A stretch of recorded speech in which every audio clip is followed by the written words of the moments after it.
Tierra, do you have any idea how you look out in these streets? It is the craziest that you couldn't be actually watching this. If you were watching this back, maybe you be on a live somewhere apologizing, backpedaling, doing something. You look ridiculous.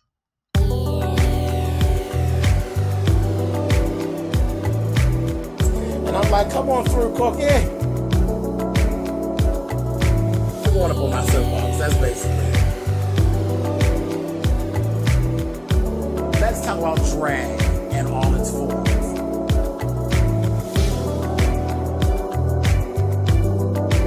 What, Cookie?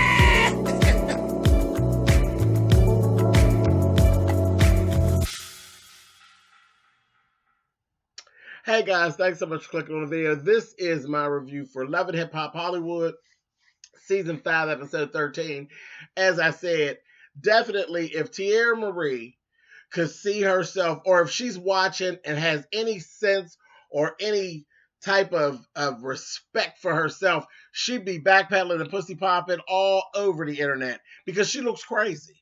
You literally are sitting on here, you got all this energy. Girl, now we've always known you. We're like, okay, Tierra don't mind getting up and fighting and carrying on. You got all that energy like you're going to jump on somebody. And then when you get in front of them, you can't even bring yourself to jump on nobody because you know that the shit that you're doing is ridiculous. You can't even bring yourself to even attack anybody. God knows everybody who is watching the show knows that Brooke needs an ass whooping. Brooke needs an ass whooping. Oh, Brooke. Now, I don't even know about from you, but the stuff that Brooke has been doing to the other castmates, Brooke deserves to be literally Millie rocked and Molly whopped and some more shit. But with you, I don't know. I mean, just, child, everybody need to whoop your ass for being stupid. It's just stupid. You went, you took yourself, you were invited over to Nikki's.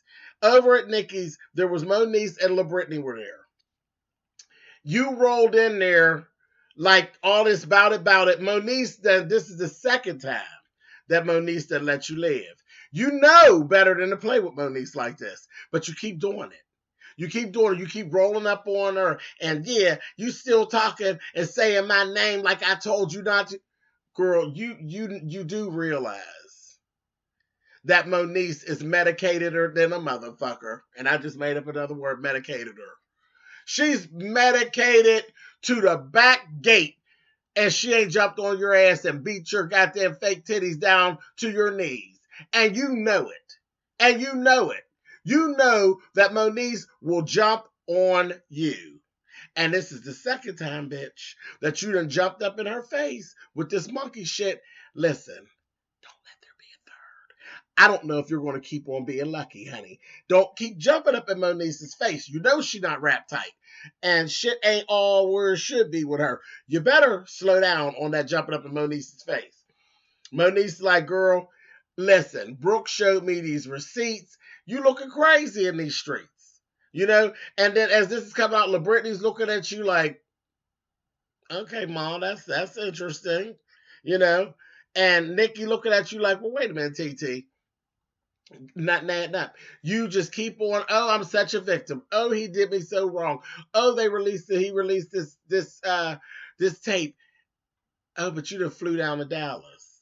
Well, yeah, I did, but that ain't none of nobody's business. No, bitch, that's everybody's business. When you brought Lisa Bloom into the situation and you started doing press conferences and all of this and filing lawsuits and everything was so public, it became everybody's business. And all behind the scenes, you running around fucking that case up. Because when you go on trial, girl, you're fucking the case up. How do you think that you're going to get a judgment against somebody for revenge porn and you're still sucking their dick? It doesn't even make sense. You're an idiot. But okay, so Brooke gave you the receipts. I'm going to go see Brooke. I said, okay, Well, I really was like, well, damn, Brooke's kind of just being Brooke, but on this one, and she's just ridiculous. So somebody need to whoop Brooke's ass, but I ain't really wanted to be Tierra. But okay, we'll go for that because Brooke need her ass whooped. You rolled up on Brooke. Brooke showed me something which she had been doing. Um, but she let you know very quickly, bitch, when you rolled up on Brooke, that one, Brooke is not scared of you, bitch, at all. Not scared of you at all. And she's so not scared of you that she left you in a position where you were looking quite foolish. You came in barking at her. Barking. Brooke never broke character. She gave you all of that. Girl, well, why are you yelling? Well, girl, are you still going to see him, honey? Are you still messing around with him? So why are you mad at me, honey? I said, I would have fuck broke up. I just couldn't. You couldn't just keep making an ass out of me. I'd have to fuck broke up just because and be totally wrong. That Brooke. I was like, oh my god, and then told her and didn't back down. I told you to stop saying my name, and I heard you. I saw. It said, "Girl, stay away from green eyes, honey. It's bad luck." I said, "Brooke, you was just picking, honey." And then she would, when she went to leave, she gonna say, child, I need to go ahead and have me a drink. What did you say? Girl, bye, TT, girl. I said, girl, she ain't scared of you. Ain't nobody paying you no mind. And the very last thing that we actually saw this episode, I said, oh, Mona, that was so shady, honey. It just dug the knife in further to let everybody know, look at this dumb fucking bitch here. They got you sitting on a bench with your Sunday go to meeting suit on and your good wig, honey, sitting on the bench texting a bar, honey. Texting them. Begging them to come and see you. What you need, honey? Some more serum for your face, honey? Fucking idiot. An idiot. I said, Mona, that wasn't nice, honey. That wasn't nice. She already making a big of an ass of herself. That wasn't nice, Mona. But it was funny. It was funny. I ain't ran across a piece of meat that got me that crazy yet, bitch. And I've been on the planet longer than you. Girl, I ain't ran into none of that yet. And this gate mouth motherfucker got a space between every tooth in his head. Are you kidding me? Girl, bye. Bye, Tierra, girl. I'll write you off because you're just stupid. You're just stupid. Absolutely stupid. And then somebody else who just gets on my nerves, that little fucking rock star. Y'all know, I already told y'all, I can't with him. I can't with him with his high ass sitting in the back, little funny crunched up head. You know how you take a baby doll and you take the head and push it and it go down too far and it get kind of big? If that don't look like Rockstar, just fuck that. And he's just so ridiculous. He just has so much going on that he irritates the fuck out of me too. So we had this whole conversation between A1 and Marcus. And Marcus was basically talking to A1, and A1 was saying, I ain't got time for all of that stuff that happened. It just kind of is what it is. I'm moving on. I'm in love with my wife. I'm happy with where we are. Marcus is kind of looking at him like, well, there's a whole lot of mess going on. And then there's like rumors, rock stars putting out these rumors about him smashing Lyrica. And A1's like, I'm just kind of over it. I don't even care. I don't even care. So I'm like, well, it's probably really a good thing that A1, because A1, he's probably tired. All this jumping up and down and screaming and yelling, And he's like, I'm going to leave it alone. So Marcus was like, well, damn, I don't know if I could actually sit in the pocket in that. With somebody talking about they smashed my wife. And I just sit in there. I just couldn't do it. And then bitch right around pregnant. I just couldn't do it. So he's like kind of questioning them and doubting it himself. I said, go on, Marcus, get on up out of there. Then, child, that damn Pam comes in. Pam, girl, I'm going to go ahead on out there and reach and say that you have an endorsement deal with Party City, because that wig had to have come from Party City. Nobody was serious. That ain't no hairdresser or no type of stylist or fashion. Nobody in the fashion or hair industry had a hand in on that wig. That wig, the one you had on later on at the party, every piece of hair you done put on, it's got to be, you've got to have an endorsement deal with Party City. Because everything that you are wearing on your head is given Happy Halloween! Happy Halloween! Everything you put on your fucking head. You couldn't be serious. But she sat there and she's just fussing and she's carrying on and, same old shit. And I'm looking, I said, Mona, this acting, y'all need to stop. And you're telling A1, he says, look, I'm not having all of this back and forth. She fussing about not knowing about the sonogram and all that shit. And he's like, listen, we're having a gender reveal. I don't want this shit at the gender reveal. And she will tell me, you're not my father. He said, I ain't never said I was your father, bitch. And they sitting there and they're laughing the whole time. Just laughing the whole time. I'm like, this whole storyline is a mess. And all that laughing, they starting to get on my nerves. But Pam, Party City, that set you up for us to laugh at you. And we've had quite a good laugh. So every dime they spent on that endorsement deal y'all have, allegedly, it was money well spent because you look ridiculous, bitch. Anyway, moving on. Okay, so Lucci and Rockstar end up getting a little visit from LaBrittany and Nikki, baby, because Nikki is upset and she says, God damn it, that goddamn Lucci is lying. I ain't never had sex with him. For some reason, I didn't believe Nikki. I believe she laid with him because she's a little slutty, so I believed it. But anyway, they get down there to the studio, and Nikki just is showing off. Oh, she's showing her ass, and she's talking to him real bad, and talking about he ain't got no money, and his cars is rented at least, and his house ain't really his. And, oh, she really showed off bad, and I was like, that was ugly.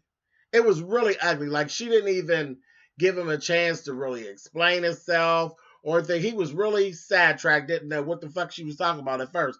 And she really went there. Well, Lucci, Solo Lucci's old fucking street ass nigga. You know that.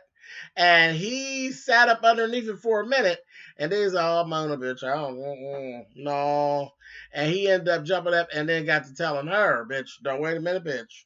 Not gonna be talking to me like this. It is what it is. You can tell these people whatever you want, but you're not gonna show out here, bitch, and carry on and saying that I ain't had that pussy when you know I didn't have that pussy. I said, oh, girl, you might should have called him or texted him first, because now he done embarrassed you. And then Nikki's big comeback. She takes her purse and dumps a whole purse full of money out and tells him, you're broke. So here, you take this money and it'll help you pay off your bill, the bill and the tab that you got running down at the strip club with your broke ass. I said, did I miss something? Was that supposed to be a good comeback? Where'd they do that at? Where'd they do that at? Where a guy lies about playing in your box and he ain't screwed you. And what you do is you come down and you pay off some of his bills. Did I miss something? I don't think I did. I don't. I can't imagine anybody lying about banging me and then I give them some money.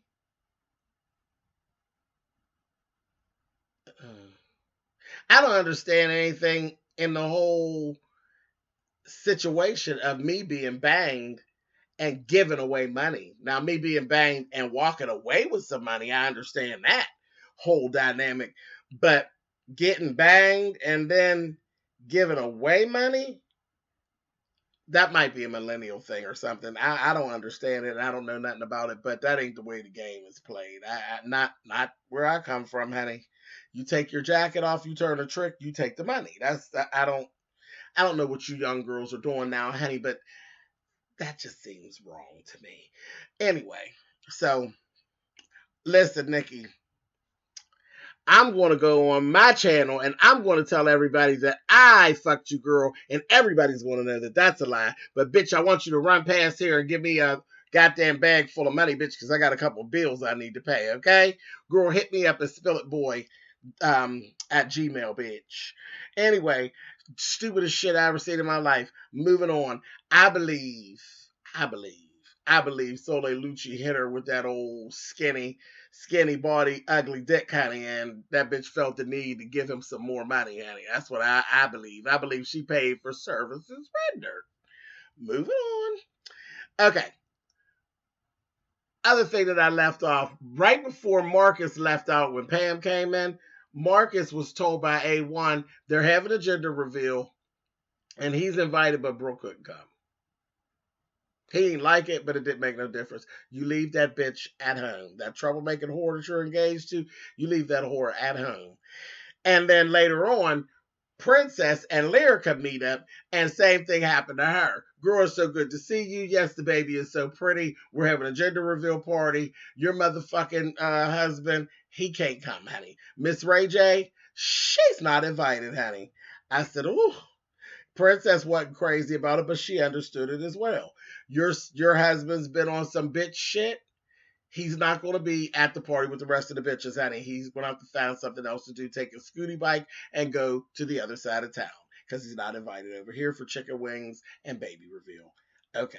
So I said, And it was so funny that later on they said, well, Brooke didn't really care for the fact that she wasn't invited. Oh, Ray J, he tried to act like it didn't bother him. Brooke actually acted like it didn't bother her, too. I said, so which was it, honey? They was both swole, honey. Stop acting like bitches and y'all be allowed to come to the next party, you two.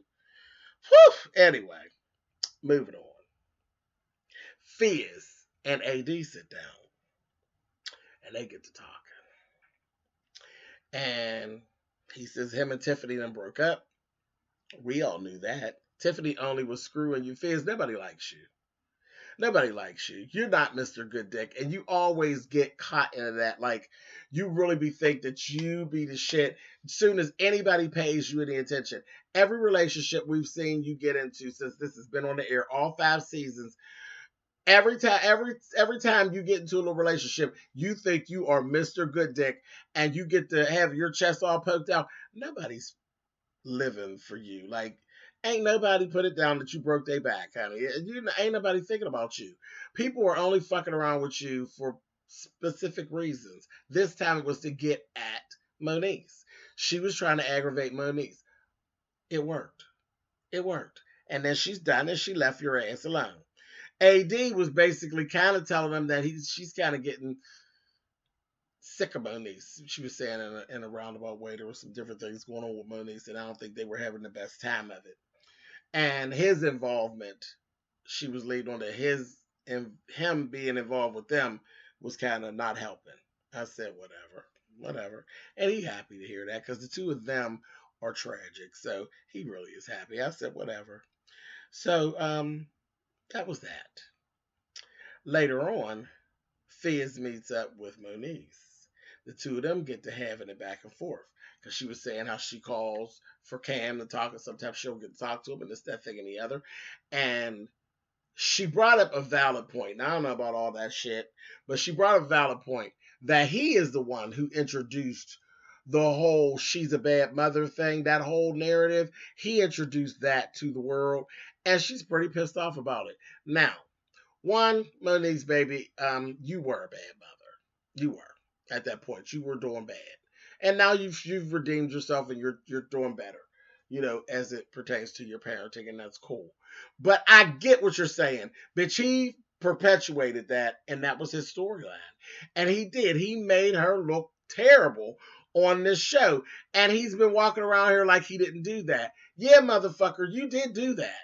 You really did. You did that, and you can't take it back. You can't backpedal on pussy pop. You did that. You did that. So own it. And he pretty much did. He apologized to her for it. And then she said, I'm, even through my little trials, I'm a bomb-ass mother. No, don't. Okay, girl, we walking the road, bitch. Don't you dare take off running now. Just calm down. We with you. Don't get too fast now, honey. Don't get too fast. Put the brakes on. So, Another thing that she did say, and I agreed with, you know what? I don't, he said, I don't get into your relationships. She said, that's because I don't allow for you to ruin my relationships totally. Because whenever I'm with someone, I never allow them to disrespect you. Yet, every time you get a new girlfriend, for some reason, they end up disrespecting me. And that's the truth. Whenever a new bitch comes around, he's talking to her crazy and he's talking crazy about her to the new bitch. And the new bitch ends up taking that on. People do that. They take that on and then they think they can do it. And he does. Every person that we've seen him date on here has had their time with disrespecting Moniece. And yeah, Fizz, you do perpetuate that. That is you. Because you are a bitch.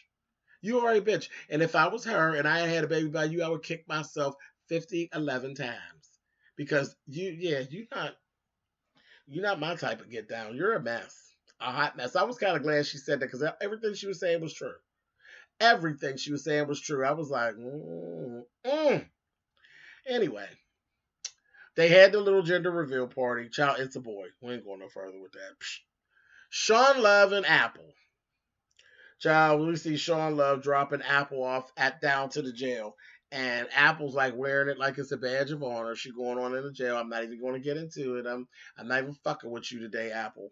Not at all. I'll get you later when you get out. Making a video. A video about what, bitch? Get the fuck on in there. Clink the doors and shut your face. We'll see you when you get out, whore. And then Sean Love's like, oh yeah, when you get out, girl, you're going to be all right. You're going to have new living arrangements and everything else when you get out. Sean Love, we'll see. We'll see, bitch, because I don't trust you, bitch. So we'll see in 30 days if she have new living arrangements and all that. Whatever, bitch, because I don't trust you. One more time. Sean Love, shut up, bitch, because I don't trust you. Anyway, moving on. Okay, so Lucci and Rockstar sitting in the barbershop getting haircuts. And Lucci then brought Marcus in because he's a little miffed about the whole thing, with Brooke and how the stuff happened with Nikki because see, he had things in the works for Nikki. See, he been fucking Nikki and probably getting money from Nikki. And he done got upset because now they done fucked up his shit. He had a long-term con set up. And they done fucked it up. Because now Nikki's mad at him. And he's like, he'd appreciate that. He didn't understand. Marcus didn't have to tell none of his business to Brooke. And he was kind of upset about it. And he's like, you keep being in the midst of some of this gossip, you and Brooke, right? So he brings him down there. So then Rockstar, for one moment, kind of thought that he could talk shit to Marcus the way that he talked shit to A1. And he learned real quickly that Marcus wasn't here for that shit. And he said a few little things, and he's like, Marcus was like, you know what? No, I don't really gossip. It kind of is what it is. Nigga, I didn't tell your business. You told your business. You were telling everyone these things because you think that shit that you did was cute. But what I'm telling you is, okay, you said your piece. I've said my piece. We're going to drop it here. We're going to leave it alone. We don't really have no reason to talk to each other. I'm not your friend. I don't care for you all like that. Motherfucker, I think you're a snake. It is what it is. And from here, we're not going to talk no more. And Rockstar went to say something else. He says, listen. There will be hands laid on you. I said, oh, honey, and that Rockstar is sitting over, well, you talking my language. I said, girl, you don't sound so, like you so sure of yourself, sugar. Because when it was A1, you was jumping up and down and acting a damn fool. You didn't jump up there to get at Marcus. Why? Marcus's shoes too big? Don't got on enough fingernail polish? Marcus will tear your fucking ass up, Rockstar, and guess who's here for it? Tear your fucking ass up. Ugh. Anyway, Marcus walked right on out of there. He was done with him and Lucci. I said, and Lucci, Lucci wasn't saying much, but Lucci, you a little light in the ass. I think if Marcus reach over there and grab you, it'll be a bad day in your hood too. But whatever. Y'all better leave Marcus the fuck alone, honey. Y'all do that shit talking to Brooke. Marcus ain't about that, honey. I said, It was an interesting episode, honey, episode 13. All right, we'll catch y'all next week. Later.